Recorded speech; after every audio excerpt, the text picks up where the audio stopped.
And so a lot of the times we get stuck in our day-to-day world of running a dental office that we forget to kind of zoom out and say, hey, what's going on in this world around us?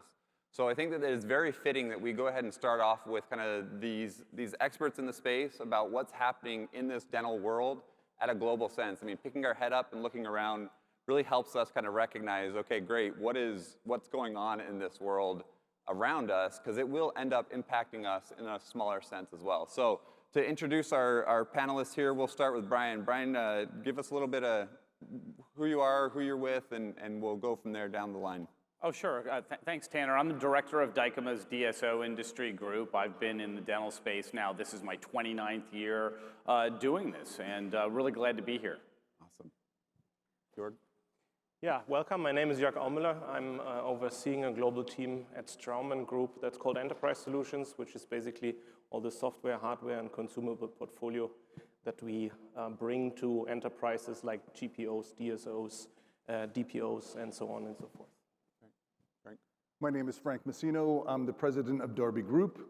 Darby Dental is one of our subsidiaries, and we are here. And I've been with the organization for about 7 years at Darby Group. And one of my interests was driving into technology and having the organization focus more on what was happening there to bring solutions to customers. Awesome. Excited to get to that. Mike? Perfect. Mike White, I'm a CPA, one of the leaders at CLA. We're a CPA firm, national CPA firm. And now global as of last year. But I lead the dental physician team for the firm. Excited to be here and have this conversation. Awesome. Okay, so let's dig into it. Trends in the industry. Brian, what are you seeing right now in this space, in this DSO world and the individual practice market? Yeah, I mean, what you have, some of the most challenging economic conditions we've seen probably in the last 10, 15 years. The inflation's at a highest it's been in decades. The cost of money, the highest it's been in decades. Obviously, interest rates, very, very high. Cost of labor is very, very high. A lot of organizations that relied on mergers and acquisitions to grow their EBITDA are not able to do that. Either at all or to the degree that they want to do it. So what you're seeing now is a big focus on same-store growth. I mean, you're seeing as much consolidation as is possible. The great consolidation of the industry is certainly continuing, and organizations that are able to do it are still wanting to do it as much as they possibly can, but there are other organizations that are pencils down. They're not able to do acquisitions this year. But what everyone's trying to do is trying to lower their overhead and trying to do same-store growth through innovation. So things like artificial intelligence is one of the most valuable innovations I've ever seen in the history of dentistry.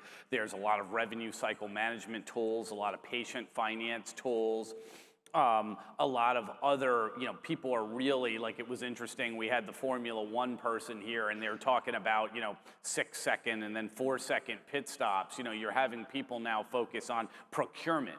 You can save 7 cents per unit by doing everything exactly one way with your ordering, and that amounts to millions of dollars of savings for large organizations, per year. So people are really, laser focused on metrics, on artificial intelligence, and on innovations to how to improve their same-store growth, which is, the best thing you can do in a time when we have these extremely challenging conditions and you're just not able to do mergers and acquisitions the way you were the last 10 years. Frank, talk to that a little bit, right? You guys are really kind of doubling down and focusing on that same-store growth through technology innovation. How does that look for a dental office today? Yeah, I think echoing what Brian said, I think recognizing that given the issues with staffing, one of the things that is most important is finding ways to automate what you can do. And I think that we were recognizing that our experience as consumers is something that patients are looking from dental offices, and dental offices are looking from vendors and suppliers. So a big part of what we were doing was driven by finding ways to make it easier, more cost efficient. And I think a lot of the things that Brian already called out, looking at AI, not just from the clinical diagnostic piece, but also looking for the revenue cycle management, looking for the natural voice learning as ways to bring that technology into improved response time in the offices. E-procurement is a huge one, right? We've seen a proliferation within the e-procurement space. And what's so critical is looking at understanding what the features and functionalities within the various choices are. Some of them allow roles and permissions that would provide great opportunities for dentists to, or DSO owners to understand what's happening across these locations and bring a level of discipline and control to the business. I was speaking with someone out here at Method today, and they said that they had the owner of a 30-location DSO that was reviewing every single PO that was coming through. And I can't imagine that that's a good use of his time when he could be driving revenue. Analytics, I think, in general, and I think there are a number of platforms that are driving more robust analytics because data don't lie. Using data for business planning and good decisions is something that's also mission critical. Looking at tracking service and being able to schedule and track your warranties. I think that's something that people are also hyper-focused on because somebody has to worry about that. If you can automate that process with technology, you don't need someone to be worrying about that within the office. I'm hearing a lot of trends about technology that in a lot of these e-procurements, et cetera, they're really kind of expense reduction and maneuvers in the office as well. But for revenue driving, right, top line growth, kind of what are the trends that are happening there? Mike, what are you seeing? So, building off that from a technology standpoint, of course, you're seeing treatment planning a little bit at an elevated level. Can I do more treatment planning, more intraoral scans, really capture that patient experience? So I was trying to think about what Brian and Frank were saying. If from an experience standpoint, we're seeing these communication touch points, less cancellations, really trying to drive and capture that patient in the door. But while we have them there, is there additional treatments that we can do? Are there additional procedures? Do we bring specialty into our office on a more frequent basis? We start with Brian and the years of experience where I'm not quite 25 years, but in 15 years, we've seen this massive evolution of not only this technology, this AI, this information, but also the education of the industry as a whole. Events like this, being able to capture this information, what are your peers doing? What are you hearing? The technology solutions, the vendor solutions, all that within your practice. And I know it can be overwhelming. Data points you mentioned, there are so many data points for you to capture, but where do you start? You have to start somewhere. And that revenue driver is where we start. We always say revenue, accounts payable, payroll. We think about the three buckets. And from a revenue driver, what's my average revenue per patient? What's my average revenue per hour? How am I capturing that, patient experience? Am I capturing the billing component? You mentioned procurement. You mentioned, patient financing. There's so many solutions to make sure there's not leakage out the door from that standpoint. To Brian's point on the M&A side, 23 was a softer year from a consolidation in general. There were still deals getting done, but there was so much capturing there. 24 has been just kicking off with a vengeance, so it's kind of exciting to see the momentum build back up and the enthusiasm around it. But overall, there's so many opportunities as you guys walk through the room and chat with folks today. I think just to build on that too, the single biggest pain point that we're hearing about across the industry, from solo practitioners to DSOs, is staffing. And OnDiem is here, and they've created a platform where they're matching hygienists and dentists with practices in need. Yep. So it's a great match.com, and as they build their supply side, I think that's what's going to help drive revenue, is making sure you've got people in the office to do the procedures. And building off of that as well, when you can't get the people looking for those automated technology solutions that help say, okay, I have an incredibly valuable person up front, but they're doing tasks they shouldn't be doing to the experience, the experience or whatnot you were just talking about a minute ago, and really thinking about, okay, does Sally Jane at the front desk need to, check in the patient? Do they need to swipe the credit card? Do they need to make sure the EOBs are processed? Do they need to walk them back? What parts of those steps can be reduced or automated or whatnot, and leveraging not only the experience of your team and your patient, though. And there's a lot of technology solutions that are doing that today.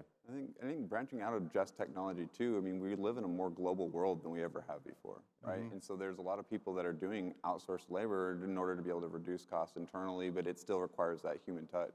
You're in a global world, right? So if you look at dental in itself, kind of how is this global world kind of coming together? How is that influencing dental in general? In that space, we basically see three components as this growth drivers, if you wish, right? So one thing is basically look at your treatment mix. What is it about, right? If you look at the global prediction, Until 2030, the CAGR for prosthodontics, for orthodontics, as well as for oral surgery is around roughly 4%, right? So there's still demand at the market. So deciding on a proper treatment mix and how you do that is also influential in terms of looking at those growth drivers. Second is sustaining the clinical excellence or even outperforming the clinical excellence in those networks. We see way more this conjunction and the connectivity between the operational and the clinical workflow that needs to go hand in hand, right? When we sometimes do workflow mapping from traditional workflows, for example, for a single unit implant, we worked with DSOs where you could really look at 100 minutes saving per an individual single unit implant by just connecting the different elements next to each other along an end-to-end workflow. And last but not least, it's of course the operational efficiency that we have the beauty of the time right now to live in a very technology-driven world. However, when we just conducted a survey together with BCG with 65 executives from DSOs, they still say they lack like 40% of the data and the transparency into the patient lifecycle value. So that means we still look at this most of the time very one-time treatment-driven dentistry, right? Instead of interdisciplinary workflow that connects really different stages and allows also maybe an even more patient-centric dentistry. So talking about workflows, it's interesting. So when I was in my previous life, when I was running a DSO, I loved doing that. I loved coming in and saying, okay, what are our workflows across the entire patient life cycle, et cetera. And one of the places that we always had a biggest disconnect was the clinician would diagnose something, then it'd go up to a treatment coordinator in order to get it accepted and get it done, right?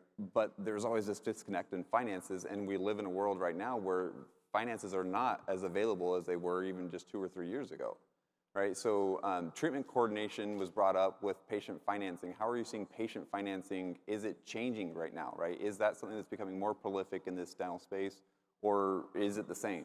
Brian, what are your thoughts? Patient financing has taken leaps and bounds. I mean, I understand that's not like a super, super sexy topic, but I've never been more excited about patient finance than I am right now. Used to be, first of all, from a same-store growth perspective, there are an enormous amount of patients that need treatment but can't afford it, or can't afford it without financing. And it used to be the biggest obstacles to patient finance were staff engagement. One, you had to get the staff interested. Two, there was embarrassment from the patient. You had to sit down, tell your financial information to somebody else, have them see if you got approved. It could be embarrassing. You're approved, you're not approved. You had to share your personal information with somebody. Right now, you have companies like iCreditWorks where you walk up, they spent $60 million on an app. It's basically the last 4 digits of your social or the last 4 of your driver's license, soon to be facial recognition technology. You get approved in under 5 minutes and can pay your dentist from the chair. That's how, it's funny, we were watching this Formula One. You go from, 6 seconds to 4 seconds to 3-second pit stops. That's what we're doing with all of these technologies. You can walk up now, and a lot of DSOs do same-day dentistry. You basically walk in, somebody tells you you need $1,500, $3,000 of dentistry. You say, oh my gosh, I can't afford it. They say, that's okay, download this app right here, stay in the chair, you don't even have to get out, and see what you come up with. And in under 5 minutes, you can click pay your dentist with 1 click from your app, and then they come right back in, and they can do the treatment the same day. So, maybe patient finance hasn't historically been, the sexiest topic, but I've never been more excited about it. And it's a complete game changer from your ability to increase your same-store growth with patients that need treatment, couldn't afford it, and now all of a sudden can get it. When you think about patient financing, and everything Brian said was spot on, you used to think about the early days of Membercy and comprehensive finance and some of these platforms that were creating self-insurance or insurance programs. Now you have integrated payment solutions where you can swipe securely the credit card and just keep it on file and say, hey, if you can't afford it or you can't get approved through what Brian was talking about, now we have the option to put you on our own payment plan, and we, the dentist, are willing to take a little bit of risk in that because you're a long-term patient, you're a long-term provider here. You're also starting to capture, in all this time I've been here, you still only hear, what, 1/3 or 40% of America is going to the dentist on a regular basis. So trying to capture those individuals that don't have insurance, that don't have the ability to pay, as Brian mentioned, is such another revenue generator, and we have to be able to open to that. Agreed, and I think we're seeing that too with some of the subscription membership plans, right? And I know Subscribely is here, and I think people should make a point to stop by and talk with them as well, because looking at the people who are underinsured or uninsured, especially during times that are challenging, it's a great way to drive traffic into the office.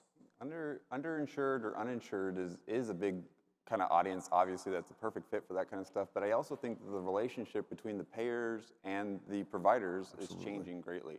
Right? What does that future look like there? Jorg, are you involved in that? Yeah, I mean, we see this well more integrated. I mean, I worked before I joined Straumann 10 years in the medical space, and this is where you see in the larger integrated delivery networks those things anyway already coming together, right? So partnering up and really building a team-based approach on that, that is something I guess that we will see most likely very soon. And when I also sometimes listen to, because I'm the honor of being the advisory board of the Arizona Dental School, and when I'm looking at sometimes what we're discussing here on how do we bring that to the patients, how do we bring that financing topic to the patients, I guess there are key elements that we can look into from a workflow perspective on when to present what by whom to the patient. And that's a little bit to where you also came into. It's about the right moment and maybe even the immediate moment of that. And this is where I see this connectivity between insurance and the provider is key, because otherwise you cannot provide it instantaneously if you wish. You know, Tanner, this, as you were saying a second ago, this provider versus, payer thing, it's coming to a head even as we speak right now. It's funny. I just got an email before we came out here. There's a hearing going on in Chicago, Illinois. 243,000 dentists are certifying a class action against Delta Dental, and it's all coming to a head, the issue of reimbursement rates. And I think in the next, it takes a little time. The wheels of justice spin a little slowly, but I think this year or next year, you're going to see some really big developments with reimbursement rates. There's been a lot of accusations in these legal actions that reimbursement rates have been artificially suppressed, and I think once this case gets to resolution, you're going to see a big opening for increases in reimbursement rates. Do you see a big shift, though, away from the payers and the reliance on these traditional insurance plans? I do. Yeah, I mean, I think a couple things are going to happen. I think the reimbursement rates are going to go up, which are going to make a more favorable environment in general, and a lot of practices, to your point, that are moving away from some of these relationships may migrate back to them if the reimbursement rates go up. So that's the one thing you might see. But the second thing is, yeah, you're seeing a huge push towards discount plans, membership plans, and what I would call alternative insurance options, and they're great for everybody. They're great for the practice because the practice can increase revenue, again, removing obstacles, patients that say, I need treatment, but I don't have insurance, so I don't want to come. Now you have an alternative to insurance, so patients will come to the practice, and of course it's great for the practice because they were losing out on those patients, and now those patients have an avenue to get treatment. So I'm a huge fan of discount plans and membership plans, and yeah, Subscriberly is here. That's a great one to look at. There's others as well. So let's No, go ahead. let's step out and kind of talk a little bit more on this macroeconomic level, right? Every day you're looking at the stock market, your huge swings up, huge swings down. We're in a time of kind of financial uncertainty. What does that look like for a dental office, right? If I'm an individual office, maybe a small group owner, what do I need to be thinking about this? Well, I mean, you think every day, right? So Brian touched on the evolution of consolidation, and it's continuing to happen. We're probably 35, 40%, maybe, Brian, affiliated or consolidated today. But every day there's another solo practice. There's probably many in this room opening their doors, opening. We saw it in the physician world where we consolidated, we came out, we consolidated, came out, and we're going to continue to see that evolution. To Brian's point on insurance, it's still the best way for a solo practice to get started, but once they've maximized that share time, now they're starting to go back to revenue per hour, production per patient. Can I incrementally drop this plan, bring in another patient that I'm either self-financing to Brian's point, or that it's, maybe I can put them on our own plan to generate that revenue. As we look forward, students today, associates today, if you will, they're coming out with more and more student loan debt. They're looking for options. They're looking for their opportunity to either buy into a practice, own a practice, or pay off their student loans. And that's something we have to incorporate into our daily lives, especially as we have this next 5 to 7 year transitional wealth, transitional practices that will be sold within the marketplace today, and we need to replace that talent. Not only at the doctor level, but the hygiene level, the assistants, and all the way through, which is where technology and AI is going to come in. Obviously not necessarily on the doctor side, but if we can supplement those functions. How else is that going to impact the dental office, the macro environment? Georg, what are your thoughts? I guess, so when you look at what's happening there are a couple of recaps planned in 2024, right? However, the climate, as also Brian said, is more in favor of de novo, that's clear. So I guess what a good opportunity is really looking on how can you make de novo very efficient, right? In terms of creating playbooks, in terms of creating scalable workflow solutions, and then how to overcome actually also this staff hurdle with an increasing demand of really lacking a lot of staff. However, I see, like I said also at the beginning, CAGRs globally and so on, they are there, and sometimes we're even hearing there's more demand than supply, right? So sometimes this is also the situation where those blueprints in the playbooks for the de novo growth can have a huge impact from our perspective.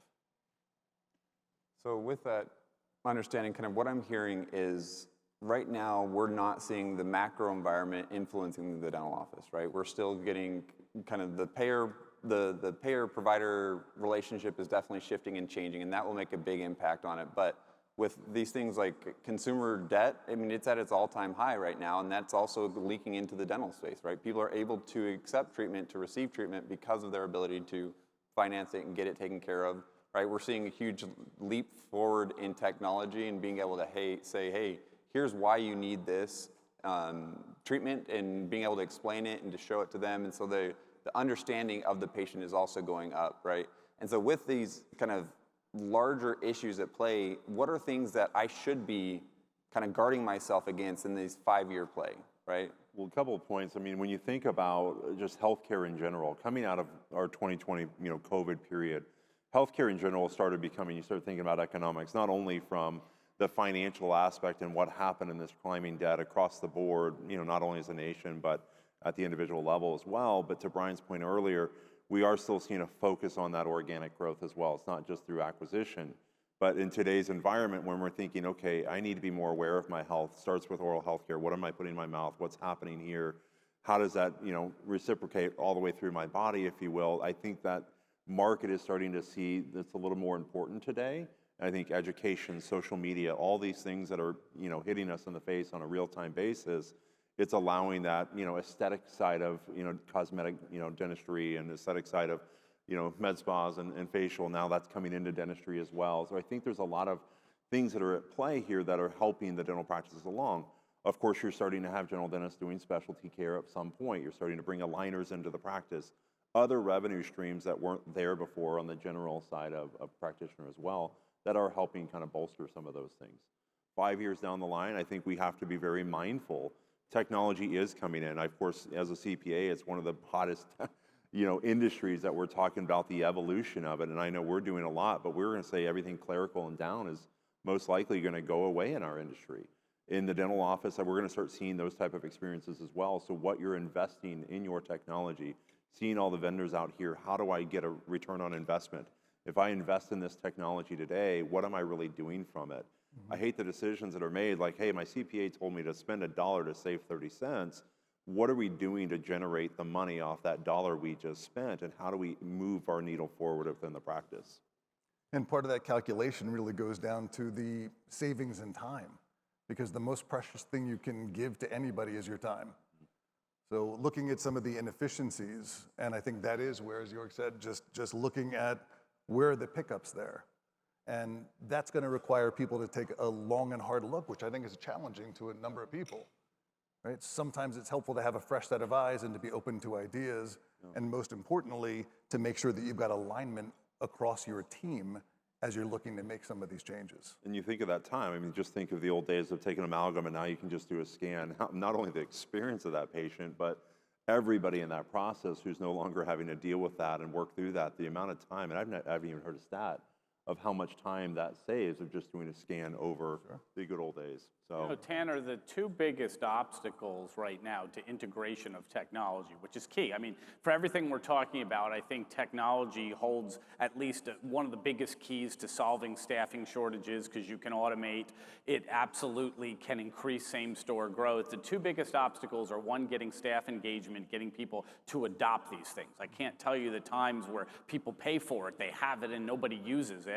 And then the second thing is integration. And quite frankly, it's a little shocking to me how slow dentistry's been with integration. Could you imagine if we went to out to, Best Buy or Walmart and we said, hey, we got these smart TVs, but this one has Netflix, this one has Hulu, this one has Disney. You got to buy 5 different TVs if you want to watch all your streaming services. The public would have a revolt. There'd be like a riot going on. So the TVs and a whole bunch of other things figured this out quickly. They said, no, we got one smart TV. It integrates with every streaming service. You just put it in here and you're fine. In dentistry, if you go to the average office, I was told there's like 57 boxes open on their screen because the things don't integrate. Now watch these things like, I'm not going to call out any companies, but company ABC has an exclusive partnership with this, and we're only going to integrate this artificial intelligence tool. It's really holding everybody back. What we need to have is integration across the board, so no matter what artificial intelligence company you want to use, it's going to integrate with your practice management software.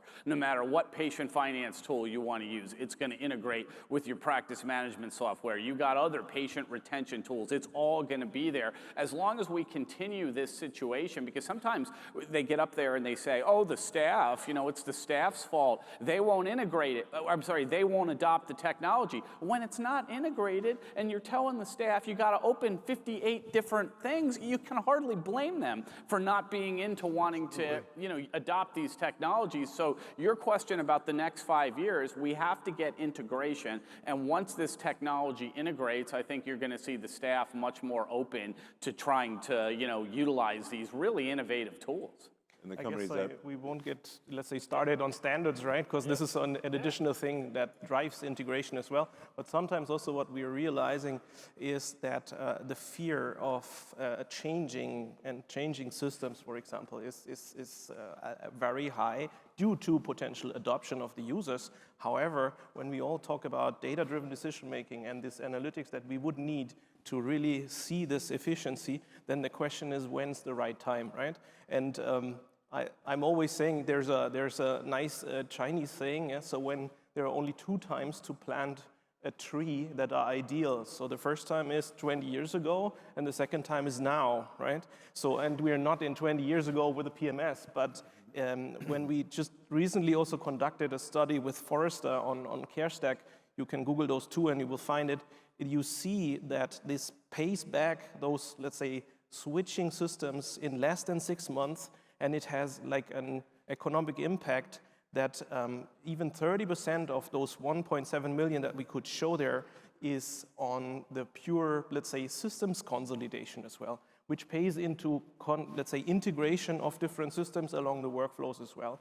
And I guess if we want to really live up to this, let's say, more data-driven decision-making, which we know we need also for the automation, then this is something we need to seriously look into. And we think about the companies Brian didn't mention, Circuit City and Radio Shack and Fry's, these companies that didn't evolve. If we think about these decisions that we have to make today to impact us over the next 5 years, we aren't saying go home today, tell your whole team that you're going to add 20 different platforms, you're going to do all this new things, and change is hard for a lot of people. So get them involved in the process, build that culture up, utilize this team for engagement, get a team champion for every new solution that we're thinking about. Talk through what do the next 12 months look like. We're sitting here in Q1 of 2024. This is a great time to do planning for not only the rest of this year, but starting thinking ahead for 1 year, 2 years, 3 years. Where do you want to be when you grow up? What are those goals of this practice? Is it more operatories? Is it more chairs? Are we trying to replicate our success here down the street and build up other associates as well? So when you're starting to think about your goals of your practice and meeting all these great partners here that are supporting this event, how do I incorporate that into my practice? Who is going to gravitate it towards first? and think through that. And you're going to hear some other great speakers. I know Teresa's in here somewhere, but she's going to talk about some of those effective changes within the practice as well. Yeah, I think all of these points are excellent, and the one that Brian made, similar to the dentists in Chicago who are rallying together, I think that people are getting increasingly more frustrated with certain people not willing to offer those integrations across the board and want more of an open platform. So I think that those voices need to be heard. I think that in other instances, as we're saying, the solutions have been vetted. They are the right solutions, but it is the fear of change. So there's never a good time to make the change because it is disruptive. But I like the idea of drawing together the people in your organization who are going to be critical to it, having the internal champion, as you said, and ultimately defining what are the measurable steps. There need to be these milestone markers where you can really manage, is it happening in the way that it's got to happen in order to get us successful? And are we fully maximizing the tools that we have? There's a lot of times we see a technology piece put in there and they're using 2 of the 5 modules that could be utilized to improve practice because to that point, the champion's like, great, we're good enough, we've improved, we're happy, we're moving on. So revisiting that technology that you already have, are there updates, are there upgrades, are we cloud-based? How do we incorporate those efficiencies and new updates, along the way, additional training? Great point. Yeah, I mean, it's really not going to be optional.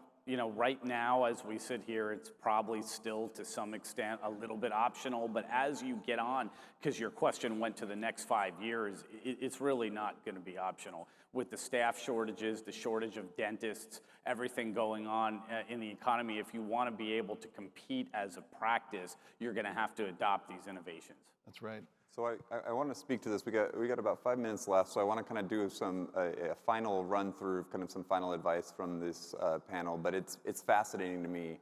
I've been in the dental industry about 10 years, and the trend conversation is a conversation that we have every year. But I have to say, this is the first time where we've said, what does the trends of the next 5 or 10 years look like? And the answer has almost unanimously been technology, right? Every other time it's been, oh, well, there's a lot of acquisition opportunities, right? You've got multiples increasing, et cetera, et cetera. Right now, we got to double down and look at what is the benefit of increasing our opportunities now, and that's through technology. And so I'm excited about that. I'm being a techie myself, right? I think that we're in the right place at the right time. And so I think that CareStack, Straumann, and Darby really are kind of plowing together in this and setting the path. And so with these remaining 5 minutes, I kind of want to go down the line and say, what is the final word of advice for a dental office, right? If you're looking in the next 3 to 5 years and you could give one advice to a dentist looking to position themselves better in that time frame, what's the advice you give? We start with you, Brian, but we'll start down here with Mike. Yeah, and I'd love to hear your opinion because I know what you're doing in the industry as well, and I think it'd be great for everybody to hear about your thoughts too. But as we think about it, I always leave with the call to action every time I get the chance to do these type of information. So as you go home, you download, you digest, you're writing notes on the plane or maybe while you're driving, whatever. As you start thinking about where do I start, right? That's the hardest part. We touched on it a little bit ago. So what do I want to accomplish? What are those 1 year, 3 years, 5 years goals? Where do I start? Where am I today? Do a self-assessment. Being the CPA, I'd be remiss if I said, here we are in February. Most of the time I see financials are 90 to 120 days in arrears. You can't run your business that way. You can't run your practice that way. So pull the last 12 months. Are my year ends done? Do I have good information and access to it? Who's looking at this with me and who's making those decisions, if you will? So putting my CPA hat on, once you see a 12-month trend, your P&L and maybe year-over-year comparisons, now do 24 months of your practice management data, doctor days work, production per patient, number of patients seen, good active data. Are there trends in that information? Again, it's data. It's why we're here. Are there trends in that information that allow me to improve something or notate an area of focus? Frank? I think starting today, I love the idea of doing a really honest self-assessment and bring trusted members of the team in to give you honest feedback and be prepared to take it. But begin today having the conversation so that you can begin planning. I think the reality is that I had a hand injury and I had to go back to an orthopedist. And I was getting text messages. I was being asked via text if my insurance had changed, I was checking in online. I was getting a text to pay the copay. This is what people are experiencing outside of dental with regularity. That's the standard, that's the norm. And I think that as we're moving toward ways to optimize opportunities, drive efficiencies, I think that we still have a runway, but I think it's coming. So plan now. Jordan? I think moving into the future, just think about scalable, customizable digital solutions, right? That are interconnected or at least have the capability to. And second piece that's also important to me is the adoption piece. So think about the training approach and the rollout approach, which needs also very proper planning, maybe even more time. And what we also experienced is that sometimes with all of us and all of our organizations digitally transforming, we need people in teams that we have never have thought of beforehand, right? So you cannot only live by a team of only clinicians, of only ops people, or anything like that. So this, let's say, intercultural and cross-functional teams also needs more training to people that you would have never trained on a topic beforehand, just for the pure understanding, even if they never use it, but the understanding is very important as well.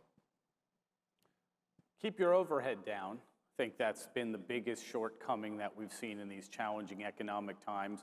Work on your culture, in particular a culture that's open to integration of technology and trying new things and empowering team members to try new things and be able to innovate. And you gotta, if you're not open to it, you've gotta open up your mind and you've gotta allow your practice or your organization to be able to try out these innovations. Not every single thing is gonna be a game changer for your organization, but within the whole suite of things that's available, whether it's diagnostic AI, whether it's practice management software, whether it's patient finance tools, whether it's revenue cycle management tools, whether it's procurement tools, something in there is gonna unlock something in your practice and let you increase your same-store growth and really be a game changer. So you've got to be open to all of those things. And there's never been a more exciting time, Tanner, for all the things out there.